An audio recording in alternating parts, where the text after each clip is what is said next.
So this was a fun one for me to go back and rewatch because it's been a topic of conversation in the streams for the past week or so. I don't know why, but people have been talking about this film while we've been playing Dune Awakening. Maybe it's because of the post-apocalyptic setting. Um, be that as it may, this movie holds a special place in my heart along with Waterworld as these two movies that came out in the 90s when I was in my teenage years, and they were these highly creative films that Costner was a part of, which did not do that great at the box office, but nevertheless invoked all of these feelings within me where I was at the time in my life, just heavily reading science fiction and fantasy novels, and these types of works just really hit home with me as a creative and as someone who was aspiring to be a writer and a creator. Coming back and watching it now as a mid 40s adult, I still, it still invokes those feelings of adventure, and I love the setting. It probably is a little long. Make sure that Spiegel's out of the way before I move my chair back. It probably is a little long. This movie is like around 3 hours long, but it's still just a fun ride. So it's been out for a long time. I think this was what, 1997. I'm gonna go double check the wiki page. Yes, 1997. Produced and directed by Costner. Um, so I think that if you go into this film with a sense of appreciating a post-apocalyptic setting, it's not a bad film. Again, it is a little longer on the tooth, and it probably could have been better released as a mini-series as opposed to a theatrical project. Kind of like Stephen King's The Stand, the '90s version with Gary Sinise. That would not have done well at the theaters, I don't think, but it was suited perfectly to a mini-series because it had that longer format. And I think this probably could have been the same. Be that as it may, one of the things this film benefits from is it's all shot on location, and it has some absolutely majestic scenery to evoke that feeling of post-apocalyptic wilderness where there's no one living around. So according to this, I'm gonna go through the production here. Filmed in Washington, Central Oregon, and Southern Arizona. So lots of on-location filming. And it says here, despite the film performing disastrously at two test screenings, Costner refused Warner Brothers' appeals that he edit it from its 3 hour runtime. And I appreciate that, and I agree with that, because if you have a creative vision in your head for something, um, there's nothing wrong with holding to that creative vision. It might not necessarily be as well received as it might have been had it received edits. There was a interesting interview I watched recently with Brad Pitt. He's been doing the press for F1, and he was talking about how earlier on in his career when he did the film Seven, I think, when you get to the end and like, what's in the box, man? What's in the box? And he said he had it in his contract after he read this screenplay and he was attached to star. He had it in his contract that no one was allowed to change the ending of the film because he had had some projects where he had worked on previously where he signed up to play the part and really loved the creative concept. And then when it got down to the editing, the film's financiers, the studios, decided to edit things out and change the endings entirely, removing the creative aspects of the film that he had signed on to participate with in the first place.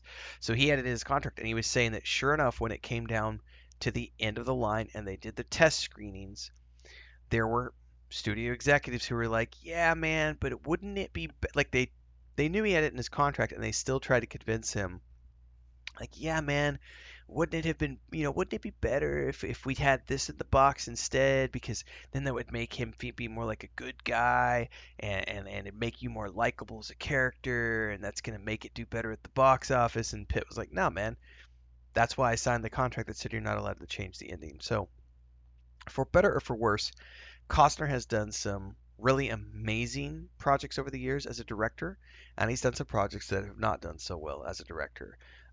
Great projects, obviously, Dances with Wolves, Open Range, I quite like this, even though it was a failure at the box office. And I know most recently he's been doing the new Western series he's doing, which I've quite enjoyed, but it's definitely it didn't hit it off at the theaters, but then it had great success on Netflix. Anyway,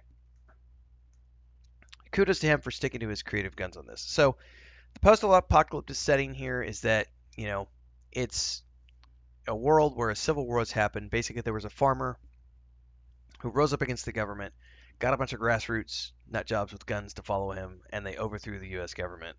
And then after that, they had these basically 3-year winter, and then all the crops got wiped out, and basically global warming, right?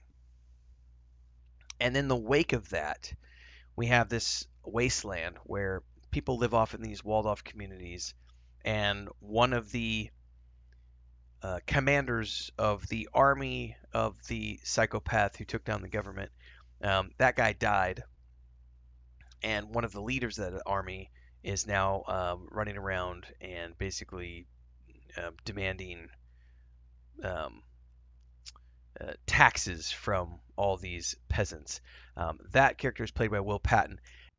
Quick commercial break, everyone, to celebrate and give thanks to all of these amazing people who keep me on the air full time. Really appreciate the support.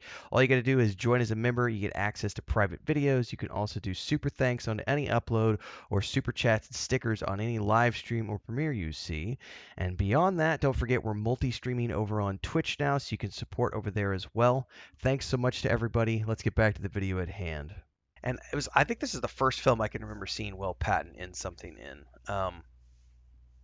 He does a great job as the bad guy. And there's a part in the movie where he explains to this guy he's talking about, like he wants to sleep with this guy's wife, and the guy's like, "No, I'm not going to let you sleep with my wife." He's like, "You seem to be misunderstanding the type of government that we have. What we have here is a feudal system, lords and serfs. You are not the lord. I am the lord. You are the serf. I'm going to take what I want." And previously he was a copy shop, not coffee shop, a copy shop, which I don't even think they really exist anymore. Um, they used to back in the day. I mean, there still are places you can go to get things copied and printed, but um, yeah. And now he's a warlord, and he's running around terrifying the villagers. And this guy basically gets captured, thrown into one of the prison camps. He's a wanderer, breaks free, and on the run stumbles across um, an old mail van with a bunch of mail in it, and it's the middle of like a snowstorm, and he starts burning the mail to survive. And then when he gets done, he's got the guy's outfit in the mail, and he gets in his head, well, I've been an actor before. I was his gig at the beginning of the movie was he did Shakespeare to entertain people, and then he would earn food and shelter at these villages. So he then puts on the outfit of the postman and takes the mail to the next village he comes across, because he's got a bunch of mail to this place called Pineview, I think it was called. And he goes there with all this mail thinking that I'm going to get in, give mail to everybody, I'm going to get some free food, and I'll become a local hero. Only the sheriff doesn't buy his story, and there's some tension. But things kind of grow from there, and he tells this story of a re-envisioned government, and some people buy into it, especially some kids. And then the bad guys, start getting wind of this, and like he kind of gets out of control because he tells this little white lie, which then people believe. And then as he leaves the village to go off and like do his thing, one of the kids of the town takes up this cause and starts recruiting other people to become postmen and spreading the word about the new government and everything else, which attracts the attention of the warlord. And that creates this additional subplot of, well, now we have to defeat the warlord and I have to save the kids who started calling themselves postmen. And this is where there's a whole bunch of the movie that probably could have been cut. But it's still entertaining nevertheless. But we definitely took a break. We took 2 breaks watching this movie, to go do chores and then just to take a break and go for a walk, because it is a long movie. But at the end of the day, um, you know, they beat the bad guy, and the people go on to live their lives, and the mail service gets established. Of course, there's no new government, and I just love the cameo as well by Tom Petty in this film. But just an overall, it's a long, drawn-out post-apocalyptic movie with a little bit of comedy, some really great cinematography, and a not horrible script. Um, yeah, I like it. Love to hear your thoughts. Drop them down below. I review lots of movies, new and old. This is the month of July, which means we have two new shows starting this month. We've got the new episodes, the new series, a new season of Foundation, as well as a new season of Star Trek Strange New Worlds. And Sandman just started, and Chris really liked the first season, so we're going to go watch the second season of Sandman, so I'll be reviewing that. And I do other movies and things as well, so make sure you follow along for that. Of course, all the daily streams for video games, which happen on here and Twitch. So I'll see you guys in the next one.